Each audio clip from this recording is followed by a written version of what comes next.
All right, welcome to season 1, episode 1 of the Heroic Father podcast.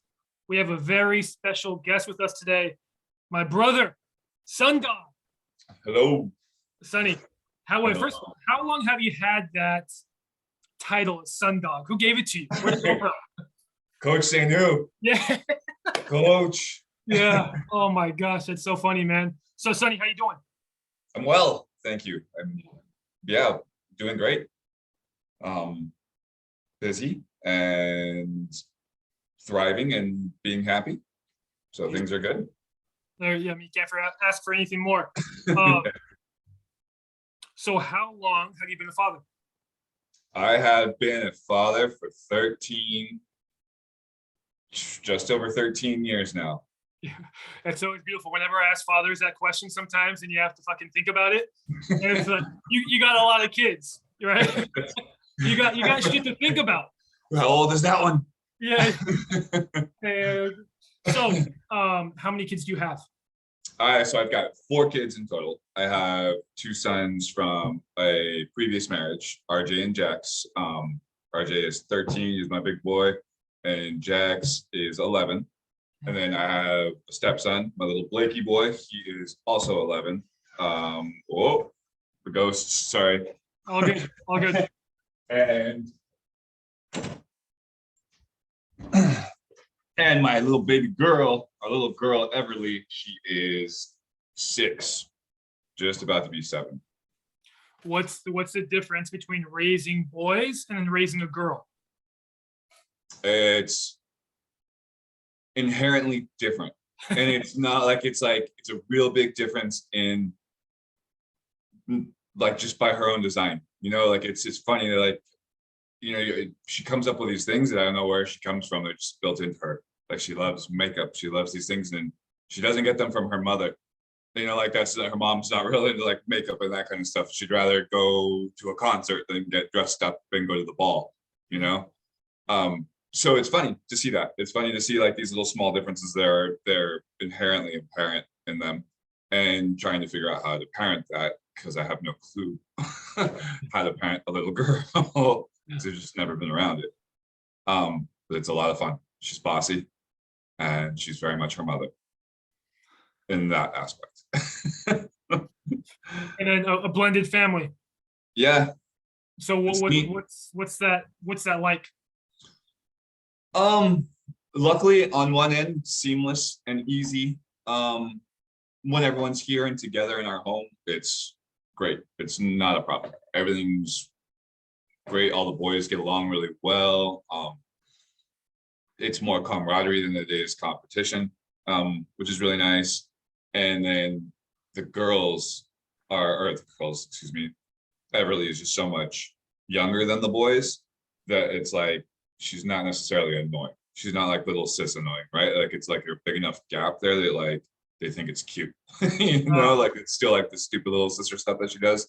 It's like cute to them, not necessarily like, get out of here, and that's a really neat relationship to watch too. To watch big brothers and little sisters, it's a really cool experience because it's so natural, right? Like, I'm watching it just happen in front of me, and the way they want to foster her, her be protector, the way just and it's like they don't like hover over her, it's like they do it in their own little natural ways. They're not, trying to be big bullies, nothing like that. It's just, you can see it, the way that they walk with her down the street, the way they go check on her at the park, those kind of things, right? Like, without being asked. That's a neat relationship to watch. Oh, that's beautiful, man. So, like, camaraderie over any kind of competition, how did you do that? My boys, dude, Noah and Carter, they play basketball, but it's like basketball, they're always button heads, and then video games or just anything, it's constant competition. So I think what helps, and it's not necessarily by design. I think I got really lucky, and because they are, competitive as brothers are going to be, right? Like, in like little stupid bickering and these kinds of things, but they all like different stuff, right? Like, so they're all really hyper focused on different things. Like, Jax is diehard football. Yeah. He loves it. Just tried out for for this junior high for the middle school team. Wow. So, makes me super nervous the first year with pads and helmet, um, after watching or listening to, I'm not sure if you listen to the podcast, The Pivot. No, it's great. You should check it out afterwards. But it's ex-NFL players, 3 ex-NFL players, and they always have on different guests. And it's always so it's enlightening, and it's great to see because they always highlight mental health kind of stuff, right? Yeah. Within a framework in which it doesn't get highlighted a lot of times. I think I maybe just lost my track here. No, you're good. You're good. I mean, competition with kids. Oh, I'm sorry. Yes, just to see how he likes this one thing, and RJ's really into bass, and Blake, my stepson, is into anything. It's wonderful. Like, it's great to watch. Like, there was one day, I can always tell this story because it's very impressive to me and how adaptable of a human he is. I took him from his last blacksmithing class. He was just finishing up. And then the next morning I dropped him off at like his first tap dance class. No way. You know what I'm saying? Like, it's just funny that I think that's how you become a really complete human and he's doing it just because, that's like, he's not like, no one's forcing him. He just wants to go try. And he's very much like, how do you know if you don't go try? Wow. Right. And it's not, just as willing to go do things that he doesn't care what people think about him, which is also, I think, very important at such a young age as well. Fucking any age, dude. At any age, for sure. Yeah. But to be able to cultivate that at such a young age, I think is going to take him. I see really enormous things in his life. It's like I can already see it. If I can, the little genie ball. Yeah. The kid's glowing for sure already. Do you think he worries about like any kind of failure or trying something and just not being good at it, but he doesn't have expectation or what's that like? I think it might be a little bit of a combination of all of them, because like any kid, he does have his anxieties and growing up and maturing, and you do see there are certain things where like basketball, I think, was a thing where like he hesitated. He didn't want to necessarily try it, but he's got good buddies who were doing it, and they're good buddies. So they were like, let's go play, right? Like, so they're playing, they're not like poking fun at him. They were just trying to show him stuff. So that's the other thing, right? I think which is really great is that environment is also, we're cultivating like a village as well, right? Because there's only so much we as parents can say to our kids it's going to stick. Yeah. Right. So I can only say, hey, brother, all you gotta do is just go shoot the hoop. You're gonna suck for like a year, but keep shooting it, and then you're gonna be great if that's what you want to be. It's not gonna stick as much as like him and his buddy, just like, hey, let's go shoot. Right. So it's cool to have that around too. I think that speaks to the household that we have here, right? Like the environment that we created here. Between Sonia and I, my wife and I, It's warm and welcoming, and you're allowed to be whoever you want to be, but you got to be somebody. There you go. Right? That's it. That's like our only rule is you got to be somebody. You got to go stand for something. You got to go do something productive. We don't care what it is. Just go be great at something, I love that you speak to that, man. It's like such a, so both of us, you and I, Sonny, and Ashley as well, we have an athletic background, right? And now, like, when I first started, like when Noah and then Carter were born, I mean, back to back, kind of similar to RJ and Jax. Yeah. I was like struggling very bad at being a father and kind of knowing what that was. What I think helped me really is trying to just, what I say now is being a fatherpreneur is like a sport, right? I had to get into that mind frame of just treating it like a sport, because then I can have fun. And I understand that I'm going to make more mistakes than I'm going to succeed at the beginning, but it's really about just playing. Like you're saying, you got to go shoot hoops. You're going to be pretty bad for a little bit, and then the consistency actually stacks up, and then you find yourself in this game.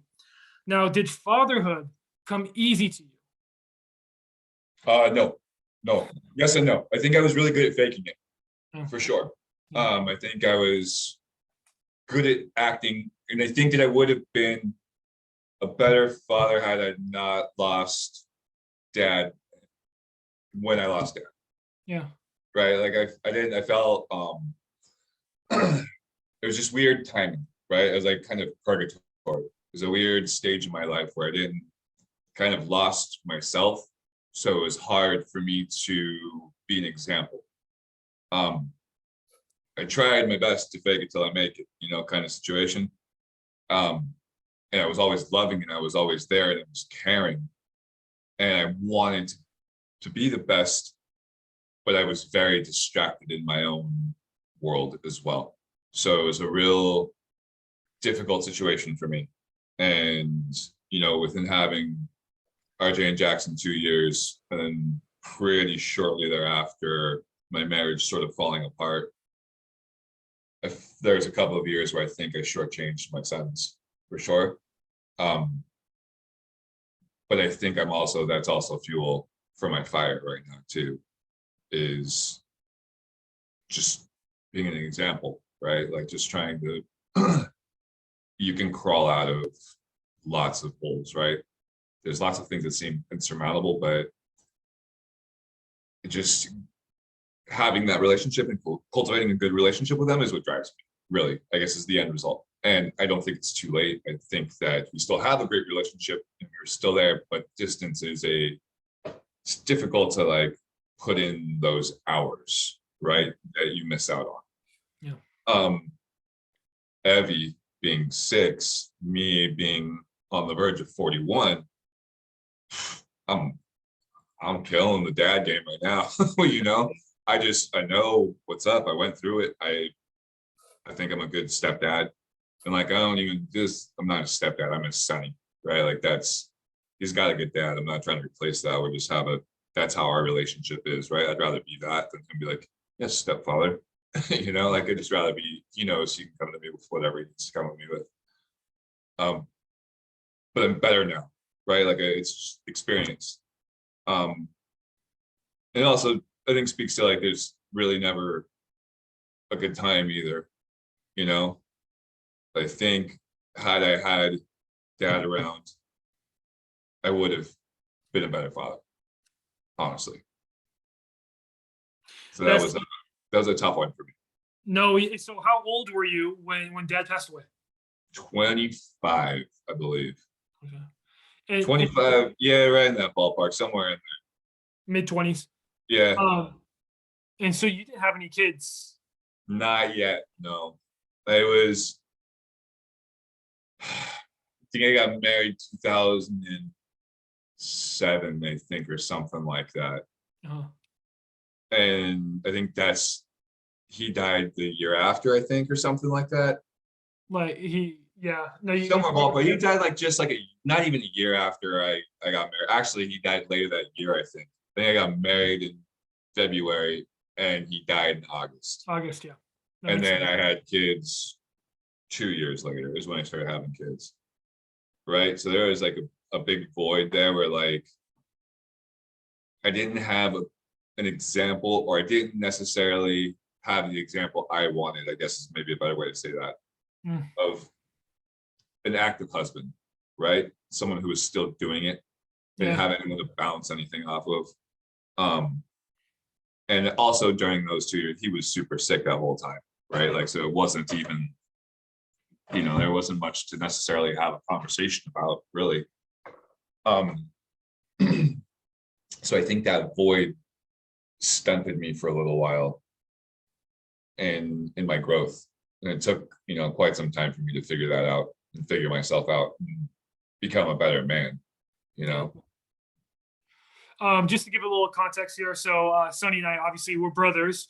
We had so our father had cancer, and you know, honestly, I can't even remember what kind of cancer it was. I think it was just it took over his entire body eventually. But he had cancer for what I can remember, dude, since I was 14, so 10 years before he passed away, or 9 years before he passed away. And it goes to show the importance of being a father, the responsibility, the sense of urgency. And as we put it here, the heroic father, it's a 24/7, 365 grinding out sport, but obviously it's much more than that. Sport is a mindset. You actively being able to influence your kids, whether you're in a blended family, whether you're living with your kids, whether whatever it is, there's always a deep impact. Having our father being sick for such a long period of time, he's also been passed away for 15 years. Yeah. And we still think about it. I know I do, in the sense of, yeah, I wish I had that figure in my life to be able to talk to and then be able to watch my kids talk to, because that would also make me such a more well-rounded person and father. um and it all matters. There's never like a I felt this so many times where, you know what, shit just doesn't really matter, who cares, whatever, but our kids are always watching, and there's always such a strong pull to want to become more, but when you don't have a path to do it, it can get very fucking confusing, and it's very easy, I'm speaking for myself, to get lost. So if there's not that group of people around you, whether it's a strong support, a team, then how are you going to win championships in your life when you don't have a championship level team?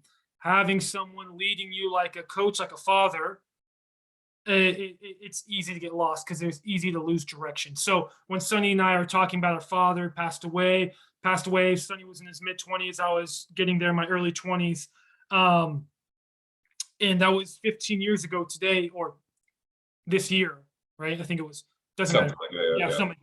It still has such a lasting impact and has an impact on how we parent, without a doubt. I know for myself, and Sonny was just speaking to that point as well. Now, what does it mean to you, Sonny, to be a father? I think it means a multitude of things, I think, right? Like, I think it does. I don't get to define it, I don't think, right? I don't get to define what it means to me. It's what it means to my kids, right? I mean, it's like, what do they need in the moment? So it shifts like every day, every second. Like yesterday, I think my best example, right? It was just kind of mulling this over in my head. It's extraordinarily hot up here right now. It's, in the high 90s for us is ridiculous up here in Portland, Oregon. Like, it's not something we're accustomed to. So everything, like, we're like, no, let's stay inside. But Evie, she's like, hey, will you come throw the wiffle ball to me? Want to come play catch? She's never asked me that before. And I'm like, oh, it's so hot out. And I had this moment of like, dude, are you kidding me? She just asked you to throw the wiffle ball. Like, that's what she needs. Like, right now, that's what it is to do that. Not sitting in your air conditioning garage, tinkering with your tools. That's not what it is. It's she just asked you for something. That's what a dad is, right? And knowing when those situations arise, that you gotta grab them. Yeah. You have to go grab them. I'm super happy I didn't miss out on that opportunity. She's got a fucking cannon. Come to find out, she can't hit the ball for shit, but she's got a cannon. And she was throwing the ball so hard. It's like, oh. So it was like a lot of fun to figure that out, and then immediately afterwards, like, we started bumping the volleyball around a little bit because she went to volleyball camp a couple weeks ago, and I love volleyball. So, like, it was cool, like, just have that little couple moments together. It was only 15-20 minutes, right? And then we came in and had a popsicle and back to the AC. I'm so happy that I didn't, like, miss those 15 minutes. I'm really pumped because that's, like, everything you were saying kind of got me, like, thinking, I'm so happy that I did not miss those 15 minutes. And I think that is what fatherhood is to me. Just that moment right there. Now, okay, good question. Here's even better question for you. Okay. That is such a fucking girl dad for you right there. Would you have done that if it was like, I know for myself, if Noah or Carter, like, hey, let's go shoot hoops and it's hot out, it's like 100 degrees, 90 degrees. I'm like, hey, let's knock out some push-ups, because guess what? Push-ups are going to help you become stronger. And then when you're stronger, you're going to be able to play basketball better. Yeah. But she's got to wrap around her finger. Go ask your fucking brother to shoot hoops with you. Hey, go You got two other brothers. Go ask them. That's so funny. Honestly, it's yeah, it is that way sometimes. Yeah. You know, it's not like it's not by design, man. I don't try to be that way. But yeah, I guess, and maybe it's with age also, maybe, right? Like just knowing that she's my last one, Yeah. you know, that's also probably part of it. She's my only girl, right? Like, and that's definitely part of it. But yeah, I'm definitely a sucker for her. You know, it's pretty definition, you know, like she's got me wrapped around her finger. That being said, there's rules and shit still too, right? Like she has to abide by the rules like her brothers do too, right? She still has to go do things. She still has to clean her room. She still has chores. We're not screwing around with that kind of situation. I don't want to raise a princess. I want to raise the princess warrior. There you go. Right? Like that's what I want. It's for her, right? Because then she don't need nobody's ass. And she's can pick and choose Yeah. at that point, right? Isn't that what you want for your kids, I guess, right? To have all of their choices, all of their options at their fingertips. Yeah. So all right, dude, let's kind of move pace here. Let's talk about your business, man. Yes, Jensen sir. Family Design. Again, there's so much that goes into being a fatherpreneur, so much that goes in to just being a parent. And then there's so much that just goes into being a business owner alone. When you mix the both, right? And Yes, you're sir. doing it and you're starting it. It's like, it's not just, hey, I'm an entrepreneur. I bought this business and, you know, I'm going to try to improve the quality of the business and sell it off. This is also your art. So tell us a little bit about, you know, Jensen Family Design, how you came up with it, what it actually is, and who you serve. So Jensen Family Design is a landscape design and construction firm. This is sort of a later in life project for me. I mean, later in life being, you know, started 2 years ago. I was in the restaurant and bar business, brewery business for a long time. So it's a complete change, you know, from what I was doing before. But I figured at this point, might as well do something I'm absolutely passionate about, something I do just because, right? Like this is something I was going to do anyway. I do it around the house. If a neighbor needs it, I'd gladly mow your lawn for you, you know, like those sorts of things. It's something that's enjoyable to me and it's cathartic and it's therapeutic. So I figured at this point, you know, luckily I was out of the restaurant business before all the COVID stuff hit. So why not try now, right? Like, I mean, let's roll the dice. What else do we got going on?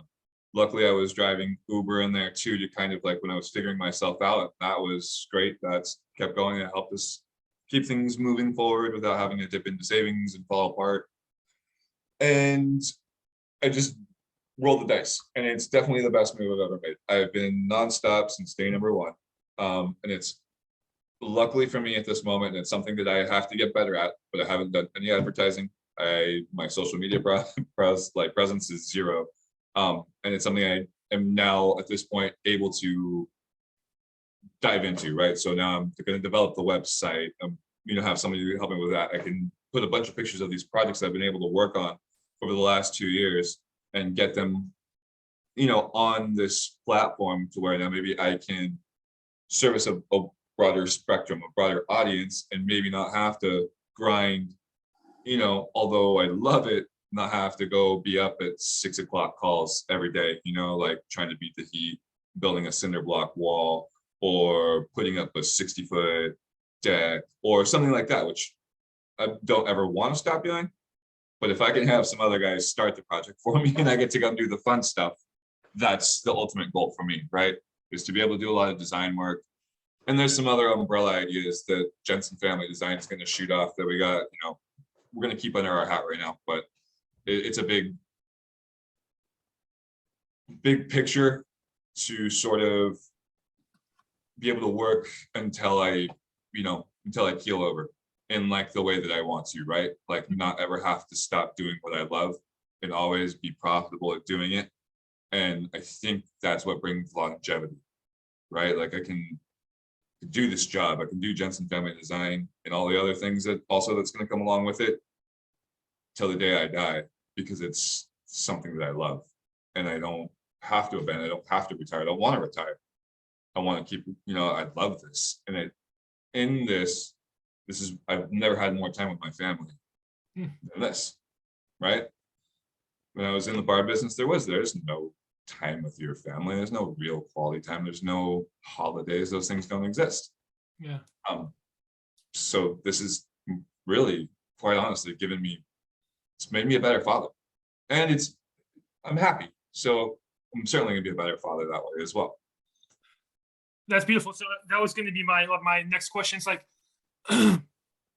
obviously, being a fatherpreneur, it has so many challenges, obviously so many rewards as well. And you kind of just hitting some of the highlights, but what are some of the biggest challenges? The biggest challenges are figuring out where to devote your time, right? How to find the balance. Being that I love what I do, right? And that I'm not really good at the computer aspect of things. I'm now devoting a lot of time to that. And it's hard for me to like watch my kid run around too, right? Because I also want to go wrestle and like play with them as well.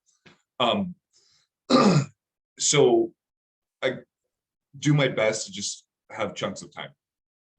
This is where I'm going to devote my time. This hour. Even I'm doing my best to get down to hourly right now until I'm able to really figure out the whole picture, right? So that's what's helping me get organized and get through and really make this growth. It's never going to work out perfectly, but that's what's helping me right now, at least, is I'm trying to get down to the hour on what I need to do. And when it's time with the kids, the phone's away, the computer's off, and we're not doing any of that, right? I'm doing just the kids. And when I'm doing work, I'm trying to do work as I'm listening to my daughter come walking down the hall. I think she made a right turn for the bathroom. When I'm doing work, I'm trying to just work, right? Like trying to figure that out. But that is, I think, my most difficult part is also working from home, right? Like a lot of the garage is home base right now. And so everyone's still around. So it's kind of hard to separate the two at the moment. That's been a struggle. But building myself a new workshop in the backyard by the end of August as a birthday gift to myself is, I think, gonna be a game changer for me. I think that's what's gonna set myself apart, so that way I can figure out how to, when I am in the office, I'm in the office, right? Like I can be there and really devote my time. And I think that'll help me separate the two things, and I think that'll help me in both aspects, right? I think that's going to help me be a better dad because I'm focused there, and then be a better businessman, right? Because that's where I'm at. That's for sure the hardest challenge, but if that's the most difficult thing I have to deal with, so be it. Like it's a pretty neat problem to have, honestly. As far as your marriage goes, how do you make that work? Because Sonia is working as well. Yes, yeah, she's a 5th grade teacher. Even this year, she picked up summer school just because she's trying to progress as well, right? I mean, there's a hierarchy and there's a game in that teaching aspect as well, right? She's just trying to climb up just trying to make as much money as she can for what she does. And so she does all the extra classes, and we're both very busy, right? We all have all that. I'm gonna give a lot of this credit to my wife.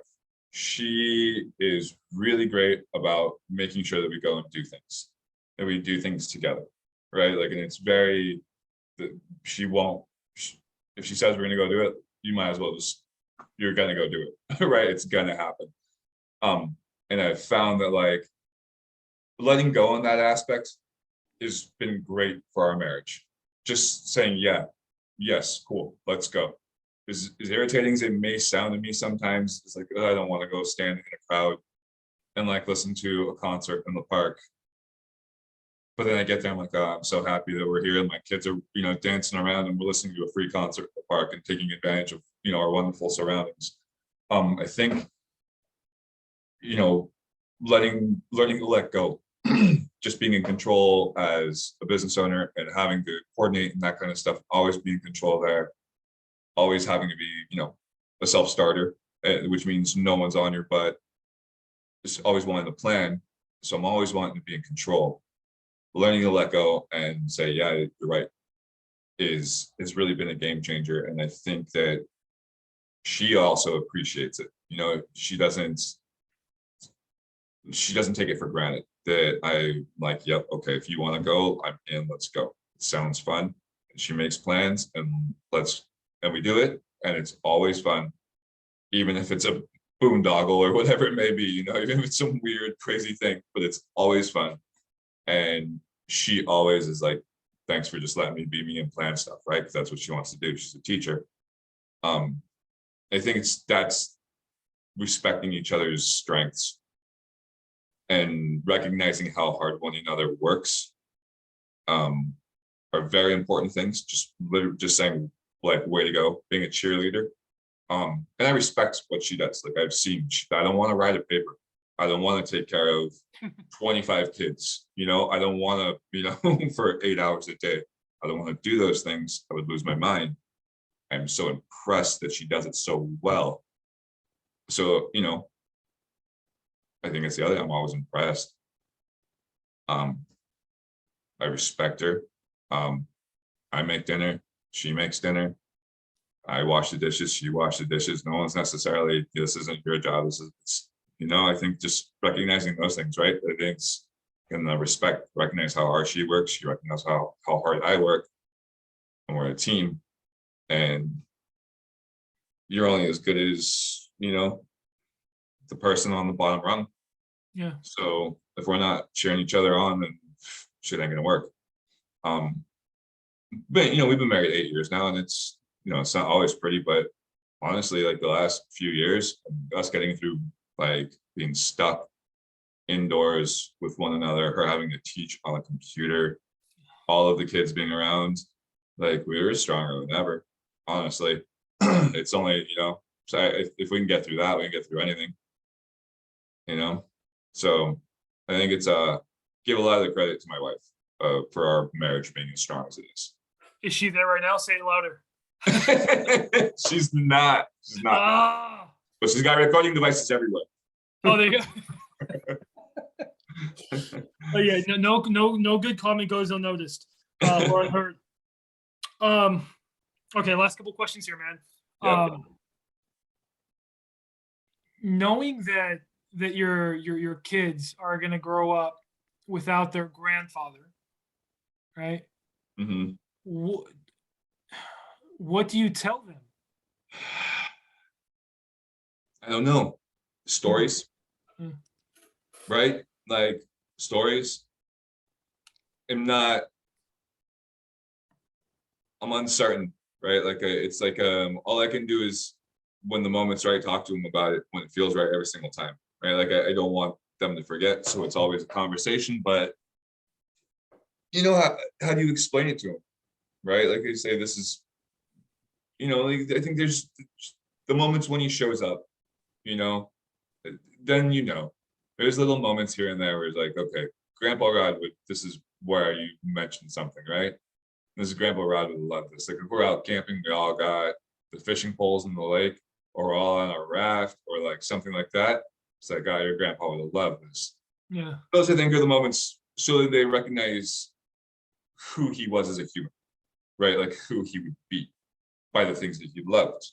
And then I guess just try to be an example, right? Because like I'm trying to be the best version of like who he was, you know, just trying to be a good representation of that.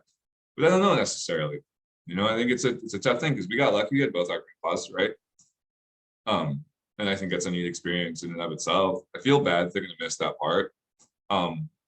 Luckily they do have their grandpa on their mom's side, and I think that he plays a fairly active role in their life. So luckily they're not missing that completely, you know.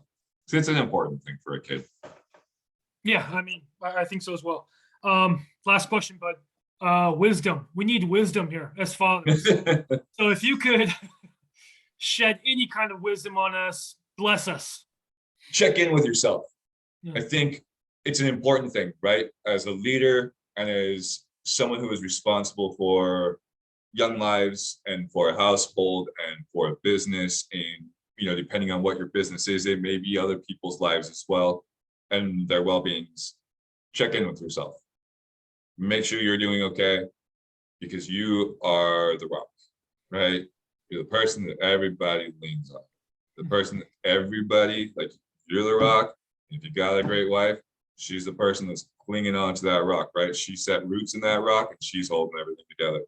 That's what everyone holds on to, is mom, but mom's got somebody to hold on to. So check in with yourself. Make sure you're okay. So talk about what's going on. Go find a therapist if you have to. Go find a good buddy, whatever it may be. If you need me, talk to me. I don't know you, but find someone's ear, chew on it. It's important. It's important all the way down the chain, right? Like, if you're not doing okay, no one below you is going to do okay. And it's important, especially if you're raising little humans, right?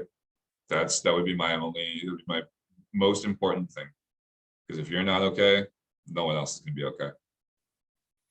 Beautiful, man. Son, that's it, man. Thank you so much, man. This was a lot of fun. Thanks you for so much having me. Episode 1, season 1, man. We got to do this again. Check back in with your business and see. I'm really excited to see where it goes. It's got lots of growth, and I'm really excited to show you big things on the horizon for everyone to see. Yeah, brother, you're putting in so much work, man. Congratulations with everything. And let's check back in and then just see the growth, man. Yes, sir. All right, brother. All right, buddy.